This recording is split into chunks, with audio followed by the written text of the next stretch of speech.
دختر مصطفیٰ سیدہ فاطمہ، دختر مصطفیٰ سیدہ فاطمہ۔ رمضان المبارک اسلامی تاریخ میں حضرت سیدہ خاتون جنت سیدہ فاطمہ طیبہ طاہرہ زاہدہ عابدہ فقیہہ حضرت خاتون جنت فاطمہ رضی اللہ تعالیٰ عنہ کا یوم وصال ہے، اور اس رمضان کے مہینے میں حضور کی اہل بیت میں 3 عظیم خواتین ہیں کہ جن کا انتقال ہوا ہے۔ ایک 3 رمضان میں بی بی فاطمہ، اور 10 رمضان کو حضرت خدیجہ، لوگ ختیجہ بولتے ہیں، یہ ختیجہ لفظ نہیں ہے، لفظ ہے خدیجہ، خدیجۃ الکبریٰ، حضور کی پہلی بیوی جن سے نبی علیہ السلام کی ساری اولاد ہے۔ اور تیسرے نمبر پر حضرت سیدہ عفیفہ عابدہ فقیہہ حافظہ قاریہ حضرت عائشہ صدیقہ۔ میں نے یہ جو ان کے ساتھ لقب لگائے ہیں یہ ایسے نہیں ہیں، حقیقت میں یہ ایسے تھے، اپنی طرف سے نہیں لگا دی، یہ واقعی یہ اس اہمیت کے حامل تھے کہ ان کو حافظ کہا جائے، حافظہ کہا جائے، قاریہ، عالمہ۔ اصل میں یہی تو لوگ تھے جن سے سب کو دین ملا ہے۔ تو 16 رمضان کو بی بی فاطمہ، 10 رمضان کو نبی پاک کی پہلی بیوی حضرت خدیجہ، اور 3 رمضان کو سیدہ حضرت فاطمہ رضی اللہ تعالیٰ عنہ، حضرت عائشہ، حضرت خدیجہ اور حضرت فاطمہ، تینوں کا وصال اس مہینے میں ہوا۔ تو آج کوشش کریں گے مختصر وقت میں تینوں کا مختصر تعارف آپ کو کرا دیا جائے۔ ویسے بہت ساری باتیں ان کے بارے میں تو آپ کو معلوم ہوگی، لیکن آج کوشش کروں گا کچھ ایسے حقائق آپ کے سامنے بیان کروں کہ جو شاید آپ لوگوں کی نظر میں یا آپ لوگوں نے کبھی سنے نہ ہو۔ میں نے قرآن مجید کی آیت مبارکہ تلاوت کی ہے۔ اللہ رب العالمین ارشاد فرماتا ہے، قل، اے میرے محبوب صلی اللہ علیہ وسلم آپ فرما دو، لا سالکم علیہ اجرا، میں تبلیغ دین کے عوض تم سے کوئی چیز طلب نہیں کرتا کہ تم مجھے، میں نے تمہیں کلمہ جو پڑھایا، تمہیں دین سکھایا، تمہیں جو اسلام بتایا، تم اس کے عوض مجھے کچھ دے دو، دنیاوی مال متاع۔ جس طرح آج کل کے خطیب اور نعتخوان حضرات پہلے ریٹ فکس کرتے ہیں، تو وہ عبادت تھوڑی کر رہے ہیں، وہ تو ایک کاروبار ہے۔ تو حضور نے بتایا کہ میں تم سے، قرآن مجید بتا رہا ہے کہ حبیب آپ فرما دو، میں تبلیغ دین پر تم سے کوئی بھی چیز طلب نہیں کرتا، صرف یہ طلب کرتا ہوں الا المودۃ فی القربى، یہ چیز مانگتا ہوں کہ تم میری اہل بیت کے ساتھ بس پیار کرو۔ تو پیار کی سب سے بہترین نشانی کیا ہوتی ہے؟ پیار کی سب سے بہترین اور اعلیٰ نشانی یہ ہوتی ہے کہ جب بھی انسان کسی سے پیار کرتا ہے تو اس کا ذکر اور اس کا تذکرہ اور اس کی تعریف اس کو اچھی لگتی ہے۔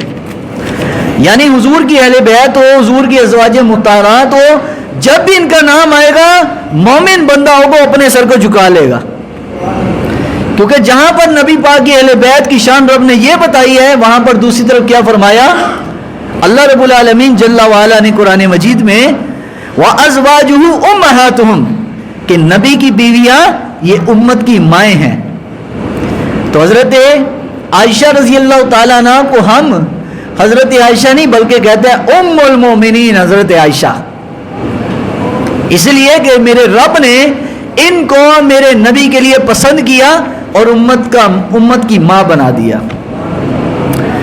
تو حضرت سیدہ کائنات سیدہ فاطمہ رضی اللہ تعالیٰ عنہ، آپ کی ذات کسی تعارف کے محتاج تو نہیں ہے، لیکن چند باتیں حقائق کے طور پر میں بتاؤں گا۔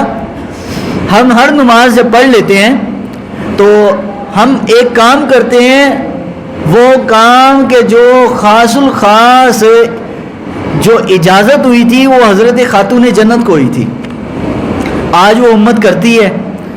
خاتون جنت رضی اللہ تعالیٰ عنہ، آپ جب حضرت علی کے کہنے پر حضرت علی نے بتایا کہ سرکار علیہ السلام کو مال غنیمت میں بہت سارے غلام ملے، تو آپ بھی جا کر کو غلام لے آؤ کہ گھر کے کو کام کاج کر دے گا، آپ کام کر کے تھک جاتی ہیں۔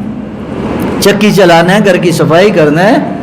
تو فرمایا حضرت فاطمہ کہ میں نبی علیہ السلام کے کاشان اقدس میں چلے گئی. اس دن معلوم ہوا کہ حضور حضرت عائشہ کے گھر میں ہے، لیکن جب میں پہنچی تو حضرت عائشہ کے گھر میں حضور موجود نہیں تھے. مشکات اور شریف میں صحیح بخاری اور مسلم کے حوالے سے بیان کیا گیا، یہ دونوں حدیثیں دونوں کتابوں میں موجود ہے حدیث، کہ نبی علیہ السلام کی بیوی سیدہ عائشہ ان کو بتایا کہ جی میں یہ میرے ہاتھوں کا حال دیکھیے، چکی چلا چلا کر ہاتھوں میں چھالے پڑ گئے. اور ہیں کون ہے؟ خاتون جنت، جنت کی عورتوں کی سردار ہیں. اور کوئی بھی کشف و کرامت نہیں مانگی کہ ہم آنکھیں بند کریں کوئی جن اور پری آ کر کام کر جائے. چاہتے تو کیا نہیں ہو سکتا تھا، لیکن انہوں نے ظاہری اسباب پر ہی اکتفا کیا کہ جو ظاہری اسباب ہے بس اس پر ہی گزارا کرو، اللہ اسی میں راضی ہے. کشف و کرامت میں نہیں گئے، حالانکہ پوری امت کو اگر کشف و کرامت ملا تو اہل بیت کے وسیلہ سے ملا ہے، روحانی علم ملا تو ان کے وسیلہ سے ملا ہے. لیکن اپنا ان کا حال دیکھیے کہ سیدہ چکی چلاتے ہیں تو ہاتھ میں چھالے پڑ گئے، تو وہ شکوہ کرنے ہیں کہ دیکھیں میرے ہاتھ کا حال. تو حضرت عائشہ کو جب یہ بتا رہی تھی اتنی دیر میں نبی علیہ السلام بھی تشریف لے آئے. تو حضرت عائشہ نے حضرت فاطمہ کی ساری بات بتائی کہ یہ غلام لینے آئی ہیں، ان کے ہاتھوں کا حال دیکھیے، کوئی آپ بھی ان کو نواز دیں. تو حضور نے فرمایا فاطمہ کیا میں تمہیں تمہارے جو تم مانگ رہی ہو اس سے بہتر چیز نہ دے دوں؟ مانگنے کی آئی تھی غلام کہ گھر کا کام کرے گا، لیکن نبی علیہ السلام نے فرمایا میں تمہیں اس سے بھی بہتر ایک چیز دے دیتا ہوں کہ جب بھی تم رات کو اپنے بسترے پر لیٹنے لگو 33 بار سبحان اللہ، 33 بار الحمدللہ، 34 بار اللہ اکبر پڑھ لو. فرمایا تمہیں تمہارے غلام کے کام کاج سے یہ تسبیح پڑھنا یہ زیادہ فائدہ دے گا. غلام کام کر رہے ہیں، غلام تو آپ بیٹھے ہوئے ہیں تو آپ ٹینشن فری ہیں کہ بھائی مجھے تو کوئی تھکاوٹ نہیں، تھکے گا تو غلام. لیکن اس تسبیح کی یہ برکات ہیں، بندہ رات کو پڑھ لے پوری دن کا تھکا مارا بھی ہونا اس تسبیح کی برکت سے اس کی ساری تھکاوٹ اتر جائے گی. تو یہ تسبیح کہلاتی ہے تسبیح فاطمہ، اور اس کی خاص اجازت نبی علیہ السلام نے سیدہ کائنات کو دی تھی. لیکن جب احادیث میں یہ چیزیں آ گئیں تو امت نے اس کو اپنا لیا، اور آج یہ امت میں ہر نماز کے بعد یہ ہر امتی کا، چاہے وہ کسی سلسلہ سے ہو، قادری ہو، چشتی ہو، سروردی ہو، نقشبندی ہو، ہر سلسلے والا اس کو اپنا ایک وظیفے کے طور پر کرتا ہے. اور یہ خیرات ملی تو سیدہ فاطمہ کے در سے ملی ہے. تو یہ وظیفہ حضرت فاطمہ کا تھا. تو سیدہ کائنات فاطمہ تو زہرا رضی اللہ تعالی عنہ، آپ کا جو مقام و مرتبہ ہے، حضور نے کیا فرمایا؟ نبی علیہ السلام نے فرمایا قال رسول اللہ صلی اللہ علیہ وسلم انی تارکن فیکم ما ان تمسکم بہ لن تضلوا بعدی احدہما. فرمایا میں تم میں دو بھاری چیزیں چھوڑ کر جا رہا ہوں، دو بھاری چیزیں تم میں چھوڑ کر جا رہا ہوں، اور فرمایا اگر تم اس کو ان تمسکتم بہ لن تضلوا بعدی، اگر تم اس کو تھام لو گے، پکڑ لو گے تو میرے بعد ہرگز گمراہ نہیں ہوگے. یہ دو چیزیں پکڑ کے رکھو گے قیامت تک کے امت کو فارمولہ بتا دیا بچنے کا کہ اگر دنیا کی زوال سے بچنا چاہتے ہو، اگر دنیا کی بربادی سے بچنا چاہتے ہو تو دو چیزیں تمہیں دے کے جا رہا ہوں، اس کو پکڑ لو، کبھی بھی گمراہ نہیں ہوگے. تو فرمایا اعظم من الاخر، حضور علیہ الصلوۃ والسلام نے فرمایا یہ دونوں چیزیں ایک دوسرے سے بڑی ہیں. یہ دونوں چیزیں ایک دوسرے سے کیا ہے؟ بڑی. یعنی فرمایا جو ایک بتا رہا ہوں وہ دوسری سے بڑی، دوسری بتا رہا ہوں وہ پہلے سے بڑی. یعنی دونوں کا مقابلہ کوئی ہے ہی نہیں ہے، دونوں ایک سے ایک بڑھ کر ہے. فرمایا سب سے پہلی کیا ہے؟ کتاب اللہ حبل ممدود من السماء الى الارض. فرمایا سب سے پہلی چیز وہ جو تمہیں دے کے جا رہا ہوں وہ کیا ہے؟ اللہ کی کتاب قرآن ہے. اس کو تھام لو، تمسکتم، اس کو پکڑ لو. پکڑن ہے مطلب نہیں کہ آپ پکڑ کے ایسے نہیں، اس کی تعلیمات کو مضبوطی سے تھام لو. قرآن مجید کے حکم پر کمپرومائز نہ کرو، اور چلو کوئی گل نہیں جی، نہیں نہیں نہیں، بس قرآن کی بات آ گئی، تیرا حرف آخر بس اللہ کا قرآن ہونا چاہیے. تو کہے بھائی قرآن میں بس بات آ گئی ہے، اب میری سوچ کے خلاف، میرے عمل کے خلاف ہو، میری برادری کے خلاف ہو، میرے کردار کے خلاف ہو، میں نے دنیا داری کردار اور اپنی برادری، اپنی دنیا داری، اپنی پارٹی کو نہیں دیکھنا، دیکھنا ہے تو میں نے رب کے قرآن کو دیکھنا ہے. جس بندے کا یہ نظریہ بن جائے گا، سرکار نے فرمایا پہلی چیز قرآن ہے اور دوسری وعطرتی، دوسری میری اہل بیت ہے. ان دونوں کو جو بندہ تھام لے گا، فرمایا میں گارنٹی، محمد عربی گارنٹی دیتا ہوں، کبھی بھی تم گمراہ نہیں ہو سکتے. یہ گارنٹی ہے سرکار مدینہ علیہ السلام کی. فرمایا اہل بیتی ولن یتفرقا حتی یردا علی الحوض. فرمایا میں دیکھ رہا ہوں یہ دونوں کہ یہ قرآن اور میری اہل بیت قیامت تک اکٹھے رہیں گے. اہل بیت قرآن سے جدا نہیں ہوگی، قرآن اہل بیت سے جدا نہیں ہوگا. فرمایا یہ اکٹھے رہیں گے. سیدہ، اب اہل بیت کس کو کہتے ہیں؟ اب اس زمانے میں اہل بیت تو وہ ہیں جو سیدہ کائنات فاطمہ کی اولاد میں سے ہے، وہ اہل بیت ہے. اس زمانے میں تو اہل بیت سیدہ کائنات کی خود ذات تھی، یا حضور کے ازواج بھی زندہ تھیں. اب کے دور میں حسن و حسین رضی اللہ تعالیٰ عنہ کی اولاد و نسل میں سے جو آگے موجود ہے وہ اہل بیت ہے. اور اگر وہ قرآن مجید کے ساتھ ہے تو اس کا دامن مضبوطی سے تھام لو. قرآن کی تعلیم پر ہے، بعمل ہے تو ٹھیک ہے، پھر ایسا سید سر آنکھوں پر رکھے. اگر قرآن مجید کی تعلیم سے متصادم ہے تو پھر ہٹ جائیں، کیونکہ قرآن مجید اور اہل بیت دونوں کا ذکر ہے. ایک بھی چھوٹ گیا تو گمراہی ہے. اہل بیت چھوٹ گئی اور قرآن ہے تو پھر بھی گمراہ، اور اگر قرآن نہیں خالی اہل بیت ہے پھر بھی گمراہ. دونوں چیزیں ضروری ہیں. تو فرمایا یہ دونوں میرے پاس حوض کوثر پر قیامت کو آ جائیں گے. اور فانظروا کیف تخلفون فیہما، فرمایا میں دیکھتا ہوں کہ میرے بعد تو ہم قرآن کے ساتھ اور میری اہل بیت کے ساتھ کیا کرتے ہو. کیا ان کا ساتھ دیتے ہو کہ نہیں؟ قرآن کا ساتھ دیتے ہو کہ نہیں؟ قرآن مجید کے ساتھ کھڑے ہوتے ہو کہ نہیں؟ اس کی تعلیم کو اپناتے ہو کہ نہیں؟ لیکن کیا ہوا کہ امت نے قرآن مجید کو ہی چھوڑ دیا.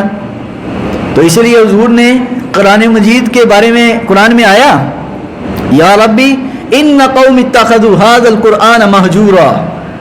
قیامت کو حضور اللہ تعالیٰ کی بارگاہ میں شکایت کریں گے، یا اللہ یہ میری قوم نے میرے بعد قرآن کو چھوڑ دیا. اے کدی جناب تراویح سے آئے بھی تھے، 8 پڑھ کے چلے گئے، 8 حالے ہیں جی. جیسے 8 تراویح ہوتی ہیں نا، آج کل دیکھا کرو وہ ایسے لوگ اٹھتے ہیں جیسے کوئی اسٹیشن میں آ جاتا ہے، جناب فلاں راول پنڈی اسٹیشن، فلانا اسٹیشن، 8 حالہ اسٹیشن، 8 حالہ بھی اسٹیشن ہے. 8 پڑھ کے جناب بھاگنے ہی کرتے ہیں. وہ اللہ کے بندے آئے ہیں، اللہ نے صحت دیتی ہے، تگڑا آدمی ہے، تو پھر بھی تو جناب باہر گھنٹہ کھڑا رہے گا، کوئی فکر نہیں ہے. اور سیدہ کائنات خود دیکھو، نبی پاک کی بیٹی ہونے کے باوجود گھر کا کام بھی کر رہی ہے، بچوں کو بھی سنبھال رہی ہے، اور رات کو عشاء کے بعد 2 نفل پڑھنے کے لیے کھڑے ہوئی ہے. پہلا سجدہ ابھی پہلی رکعت کا کمپلیٹ نہیں ہوا، اذان فجر ہو گئی. سانو تو 20 رکعتاں پڑھیاں پڑھیاں نا، زیادہ سے زیادہ 50 منٹ لگتے ہیں، سوا سپارے پہ 50 منٹ لگتے ہیں. اور سیدہ کائنات دیکھو عشاء کے بعد کام بھی کر کے کیا اور کھڑے ہو گئی، اور فجر کی اذان ہو گئی عشاء کے بعد. یعنی اس کا مطلب پوری رات نماز میں ایسے گمی اللہ کی محبت کے اندر کہ سیدہ کو اپنی تھکاوٹ، اپنی کمزوری کا احساس ہی نہیں. تو ہم اہل بیت کے اگر نعرے ماریں اور جناب تراویح ہم پڑھیں نا، نماز ہم پڑھیں نا، روزہ ہم رکھیں نا، تو اس اہل بیت کے نعرے مارنے کا کیا فائدہ؟ تو یہ دونوں چیزیں لازم و ضروری ہے. تو سیدہ کائنات کا جو وصال ہے یہ بھی بڑا عجیب ہے. آج لوگ اہل بیت کو صحابہ کو اہل بیت سے جدا کرنا چاہتے ہیں، لیکن تاریخی حقائق اگر پڑھ کے دیکھیں تو ہمیں پتہ چل جائے گا کہ یہ دونوں ایک دوسرے سے جدا نہیں ہیں، دونوں ملے ہوئے تھے. جب حضرت سیدہ کائنات حضرت فاطمہ کا وصال ہوا، دنیا سے جانے لگی، سیدہ کائنات دنیا سے انتقال ہونے لگا تو جانے لگی نا، تو آپ نے جانے سے پہلے یہ فرما دیا میں جانے لگی ہوں تو مجھے آپ پہلے غسل دو. ہم دنیا سے جاتے ہیں، مرنے کے بعد غسل ہوتا ہے، کفن ہوتا ہے. سیدہ دنیا سے جانے لگی، کفن پہلے دیا گیا، غسل پہلے دیا گیا، روح بعد میں نکلی ہے سیدہ کائنات کی. اور بلایا بھی کس کو گیا آپ کو غسل دینے کے لیے؟ حضرت اسماء بنت عمیس رضی اللہ تعالی عنہ، حضرت ابو بکر صدیق کی بیوی. بتائیں آپ، صدیق اکبر رضی اللہ تعالیٰ عنہ، اسماء بنت عمیس، اور جنازہ کے لیے. اور آپ نے یہ حکم دیا تھا کہ جب میں دنیا سے انتقال کر جاؤں رات کو جنازہ اٹھانا میرا. 3 رمضان المبارک کو انتقال ہوا، رات کو آپ کا جنازہ اٹھایا گیا. اور جب جنازہ اٹھایا گیا فرمایا اس لیے میں حکم دے رہی ہوں تاکہ میرے جنازے پر بھی غیر محرم کی نظر نہ پڑے. آج عورتیں نکلنا چاہتی ہیں آزادی مارچ کے نام پر، اور بھائی نبی کی بیٹی تو اپنے جنازے پر بھی نظر کسی کی گوارا نہیں کرتی. تو تمہیں یہ آزادی کے خواب کس نے دکھا دیے؟ جس کا تو آنچل نہ دیکھا محروماں نے، اس ردائے نزاہت پہ لاکھوں سلام. اعلیٰ حضرت بریلوی فرماتے ہیں جس کا آنچل، جس کا جو چادر ہے، وہ چادر بھی کسی محروماں، نہ سورج نے دیکھی نہ چاند نے دیکھی. یعنی سیدہ کائنات سارا وقت ہی کمرے میں گزارتی، اس وقت باہر نکلتی جب بالکل اندھیرا ہوتا. تو فرمایا سیدہ کائنات میں جا رہی ہوں، مجھے غسل پہلے دو. غسل بھی دیا گیا، آپ کو کفن بھی پہنا دیا گیا. فرمایا اب میرا چہرہ ڈھانپ دو تاکہ اسرائیل جب آئیں تو وہ میرا چہرہ بھی دیکھ نہ سکے. اب فرشتے نے آنا ہے، اب فرشتے ظاہری بات ہے عورتوں کی بھی روح وہی نکالتا ہے مردوں کی بھی، تو چہرہ تو وہ دیکھ ہی لیتا ہے نا. لیکن فرمایا میں نہیں چاہتی میرا چہرہ جو ہے وہ دیکھ لے. تو بہرحال حضرت سیدہ کائنات کی روح نکل گئی. جنازے کے لیے جب رات کو لایا گیا جنت البقیع میں، تو حضرت عمر اور حضرت صدیق اکبر بھی موجود تھے. صدیق اکبر رضی اللہ تعالیٰ عنہ اور حضرت عمر رضی اللہ تعالیٰ عنہ، انہوں نے حضرت مولا کائنات سے فرمایا آپ آگے بڑھیں جنازہ پڑھائیں. تو حضرت علی نے فرمایا نہیں میں کیسے آگے بڑھ سکتا ہوں. یہ جملہ ذرا حضرت علی کے سنیے. کنز العمال کے اندر یہ حدیث پاک موجود ہے کہ حضرت علی المرتضیٰ رضی اللہ تعالیٰ نے یہ بات جو فرمائی، میں کیسے ہی گوارا کر سکتا ہوں کہ جس قوم میں ابو بکر ہوں اور نبی پاک نے اپنے مصلی پر ابو بکر کی موجودگی میں کسی غیر کو اپنی زندگی میں اپنے مصلی پر کھڑا نہیں کیا، تو علی کیسے ہو سکتا ہے کہ علی ابو بکر سے آگے بڑھ جائے. فرمایا آپ جنازہ پڑھائیں گے. اب بتائیں اگر صدیق اکبر نے سیدہ کائنات کا باغ فدق اگر لیا ہوتا، غصب کیا ہوتا، تو کبھی بھی مولا کائنات یہ بات نہ کہتے یہ تو ہمارے دشمن ہے اس نے تو سیدہ کو حصہ نہیں دیا. ایسی بات نہیں تھی. سیدہ نے جو بات کیا سیدہ کا اپنا علم ہے، اپنی شان تھی. صدیق نے جو بات کی وہ رسول اللہ کا فرمان تھا کہ نبی پاک کا جو پیچھے ترکہ ہوتا ہے اللہ کے نبیوں کا، وہ امت کے لیے صدقہ ہوتا ہے. وہ پراپرٹی چھوڑ کر نہیں جاتے، وہ بچوں کی پراپرٹی حصہ نہیں ہوتا. تو سیدہ کا جنازہ حضرت ابو بکر صدیق نے پڑھایا. اب بس 2 باتیں حضرت عائشہ کے والے سے کر دوں. سیدہ عائشہ رضی اللہ تعالیٰ عنہ رسول اللہ کی پیاری بیوی، اور ان کی شان و عظمت یہ ہے کہ سرکار مدینہ علیہ السلام نے کل نکاح کیے 11. کتنے؟ 11 حضور کی بیویاں. اور کئی لوگ اس پر طنز کرتے ہیں بھائی دیکھو اتنی شادیاں، نعوذ باللہ حضور علیہ السلام کو، مسلمانوں کے نبیوں کو، جو ایسے گستاخ لوگ ہیں نا وہ ایسی باتیں کرتے ہیں عام بندے کو پتہ ہوتا نہیں ہے تو پھنس جاتا ہے بیچارہ کہ اتنی شادیاں کی ہیں، نعوذ باللہ اتنی خواہشات کا غلبہ تھا حضور کے اوپر. نعوذ باللہ نہ حضور علیہ السلام اگر خواہشات سے شادیاں کرتے تو نبی پاک ساری جتنی بھی شادیاں تھی کنواری لڑکیوں کے ساتھ کرتے. حضور کے نکاح میں تو ایک بیوی ہے حضور کی جو کنواری ہیں، بقایا جتنی حضور کی بیویاں یا طلاق یافتہ تھی یا بیوہ تھی ساری. خدیجۃ الکبریٰ دیکھ لیں، ان کے نبی پاک سے پہلے 2 نکاح تھے اور 2 نکاح میں بیوہ ہوئی، ایک جگہ طلاق ہوئی غالباً، اور پھر اس کے بعد حضور تیسرا نکاح حضور کے ساتھ تھا. پھر وہ ساری جو حضور کی اولاد ہے سیدہ کائنات تک وہ ساری سیدہ خدیجہ سے ہے. حضرت عائشہ سے کوئی اولاد نہیں تھی. تو ایک دفعہ حضرت عائشہ نے خواہش کی کہ یا رسول اللہ ہر کسی کی ایک اولاد ہوتی ہے، میری تو کوئی اولاد بھی نہیں ہے. تو نبی علیہ الصلوۃ والسلام نے فرمایا عائشہ کہ جس کی اولاد بیٹی ہو تو اس کی وہ تربیت کرے، شاید بیاہ دے، قیامت کو جنت میں میرے ساتھ ہوگا. فرمایا یا رسول اللہ جس کی ہونا تو اس کو کیا ملے گا؟ فرمایا اس کے لیے میں خود ہوں، عائشہ اس کے لیے میں خود ہوں. تو پھر نبی علیہ السلام بعض دفعہ اپنی بیوی کے ساتھ اس قدر محبت حضرت عائشہ کے ساتھ تھی کہ حضرت عائشہ کے بارے میں سرکار علیہ السلام نے ارشاد فرمایا کہ یا اللہ میں اپنی تمام بیویوں میں انصاف برابر کرتا ہوں، کیونکہ قرآن میں بھی ہے نا مثنا ثلاثا و رباع فإن خفتم الا تعدلوا، کہ اگر تمہیں خوف ہو کہ تم انصاف نہیں کر سکتے تو پھر ایک ہی بیوی کرو، فواحدہ، پھر ایک ہی بیوی کرو. پھر شوق ہے، اگر شوق ہے شادیوں کا تو پھر ساری بیویوں میں انصاف بھی کرو. تو حضرت سیدہ عائشہ فرماتی ہیں کہ نبی علیہ السلام جس دن ہمارے گھر حضور نے دن مقرر کیے تھے، ایک دن ایک بیوی کے گھر، دوسرے دن دوسرا بیوی، سب کو خرچہ بھی برابر دیتے، دن بھی ٹائم بھی سب کچھ برابر. لیکن تو اللہ سے دعا کرتے یا اللہ میں ساری بیویوں میں انصاف کرتا ہوں لیکن میرے دل کے جو رخ ہے نا وہ عائشہ کی طرف زیادہ ہے، تو یا اللہ اس پر میری پکڑ نہ کرنا، میں انصاف ظاہراً جو شریعت ہے وہ حکم پورا کرتا ہوں. تو جس دن سیدہ عائشہ کی باری ہوتی صحابہ کو پتہ ہوتا تھا کہ نبی علیہ السلام حضرت عائشہ سے دلی طور پر لگاؤ زیادہ ہے، انصاف سب میں برابر کرتے ہیں. تو اس دن صحابہ تحفے دائیں پیش کرتے، کوئی کھانا، کوئی فروٹ لے آتا، کچھ سبزی لے آتا، کچھ پیسے حضور کو تحفہ پیش کرتا.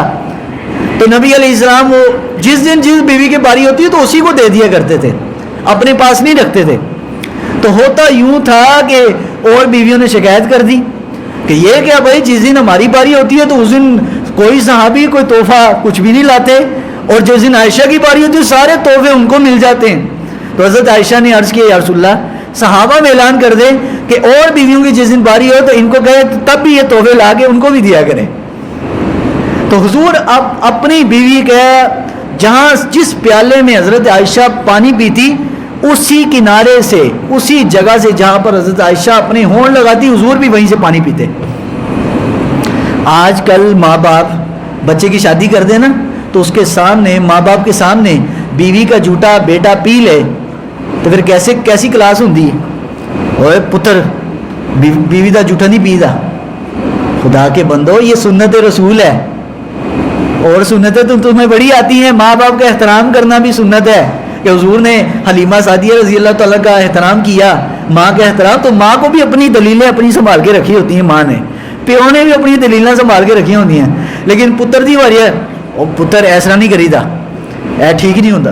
یعنی وہ خیالات اپنے تصورات رکھے ہیں کہ بیوی کا جھوٹا کھائے گا تو پتہ نہیں بیٹا بیوی کی طرف ہو جائے گا. ایسا نہیں ہے، وہ یہ سنت رسول ہے. اچھا نہیں کہ دونوں میاں بیوی کے اندر محبت بھی ہو. تو نبی علیہ السلام وہی سے یہاں تک کہ ایک دفعہ جب حضور بیمار تھے نبی علیہ السلام سے جو مسواک وہ چبائی نہیں جا رہی تھی، چبا کر پھر مسواک کرتے ہیں نا نرم ہو جائے، تو چبائی نہیں جا رہی. حضرت عائشہ نے وہ مسواک لی، چبا کر نبی علیہ السلام کو پیش کی تو حضور نے بغیر مسواک کو دھوئے حضور مسواک کی. جس جگہ سے نبی علیہ السلام پانی پیتے حضرت عائشہ پیتی وہاں سے نبی پاک، حالانکہ حضرت عائشہ کو نبی پاک کی فالو کرنی چاہیے نا، حضور کے پیچھے چلنا چاہیے. سرکار اپنی بیوی کی اتنی محبت فرماتے تھے. اور جب حضور کا انتقال ہوا حضرت عائشہ فرماتی ہے نبی علیہ السلام کا سر مبارک میری گود میں تھا. جب حضور دنیا سے رخصت ہوئے اس وقت میرے اور نبی پاک کے درمیان صرف اسرائیل تھے، اس کے علاوہ کوئی بھی نہیں تھا. حضور کا انتقال جب ہوا اور وہیں پر حضور کو حضرت عائشہ کے جو آج گنبد خضرا نظر آتا ہے نا، یہ حضرت عائشہ کا گھر تھا. یہ اس جگہ پہ بالکل ایگزیکٹ یہی جگہ ہے، یہ حضرت عائشہ کا کمرہ تھا. تو حضرت عائشہ رضی اللہ تعالیٰ عنہ اتنی علم والی کہ انہوں نے پوری امت کو 2210 حدیثیں پہنچائی ہیں. اور بڑے بڑے مسئلے جب صحابہ اپنے ذہنوں کا علم ان کا ختم ہو جاتا تو پھر وہ حضور کے کاشان اگزت گنبد خضرا کے دروازے پر حاضر ہوتے، حضور کے حجرے پر. حضرت عائشہ دروازے کی اوٹ سے دوسری طرف سے بیٹھ کر صحابہ کو درس حدیث دیتی اور وہ مسئلے کا حل بتایا کرتی. تو کسی نے پوچھ لیا آپ کی ایج ہے 18 سال. جب حضرت عائشہ نبی پاک دنیا سے گئے حضرت عائشہ کی عمر تھی 18 سال. 18 سال کی لڑکی اگر ہو، عام لڑکیوں کی میں بات کر رہا ہوں، اس کا علم کتنا ہوگا؟ لیکن حضرت عائشہ کے علم کا عالم دیکھیے کہ کوئی بات لکھی نہیں ہوتی تھی، حضرت عائشہ فی البدی جواب دیتی تھی. یعنی فی البدی یہ ہوتا ہے کہ آپ کو کوئی سوال کرے فوراً جواب حاضر جوابی اتنی تھی. تو کسی نے کہا آپ کو اتنا علم کیسے ملا؟ اتنا علم اللہ تعالیٰ نے آپ کو عطا کیا. حضرت عائشہ فرماتی ہیں کہ نبی علیہ السلام کے پاس جب وفد آیا کرتے تھے باہر سے، جب وہ کوئی بات کہتے تھے، فرمایا اللہ تعالیٰ نے اپنے نبی پاک کی برکات سے مجھے اتنی ذہانت عطا فرمائی، فرمایا جتنی سیدہ مریم حضرت عیسیٰ علیہ السلام کی والدہ کو اللہ نے جو فہم و فراست عطا کیا، فرمایا اپنے زمانے میں وہ تھی. اور فرمایا امت مسلمہ نے اگر سیدہ مریم والی خصوصیات اگر کسی میں ہے نا، سیدہ مریم والا جو کمالات و فضیلت ہے، فرمایا اللہ نے وہ مجھے عطا فرمائی ہے. سیدہ مریم نے بھی 13 سال کی عمر میں حضرت عیسیٰ پیدا ہوئے جب سیدہ مریم کی عمر تھی. تو لیکن عام لڑکیوں کے مقابلے میں سیدہ مریم کا معاملہ ایسا تھا کہ عام لڑکیاں اگر صحت میں، عقل میں سالوں کے بعد پہنچتی تھی، سیدہ مریم کو رب مہینوں میں عطا کرتا تھا. حضرت عائشہ بھی ایسے، فرمایا 18 سال میں طب کا مسئلہ، کسی جڑی بوٹی کا میڈیکلی مسئلہ ہو، حدیث کا مسئلہ ہو، قرآن کا، صحابہ آتے اور پردے میں بیٹھ کر سیدہ فاطمہ بیان کرتی ہے. تو بہت سی عورتیں گھروں میں جا کر بیان کرتی تھی. تو بہرحال وقت ختم ہو چکا ہے. انشاءاللہ العزیز جو دوست اگر باہر کھڑے ہیں یہ اوپر چلے جائیں، اوپر جگہ موجود ہے، اوپر ہے. تو انشاءاللہ العزیز کبھی پھر موقع ہوا تو سیدہ کائنات اور سیدہ فاطمہ پر، سیدہ عائشہ پر انشاءاللہ بیان کریں گے. اللہ تعالیٰ ہم سب کو عمل کی توفیق عطا فرمائے.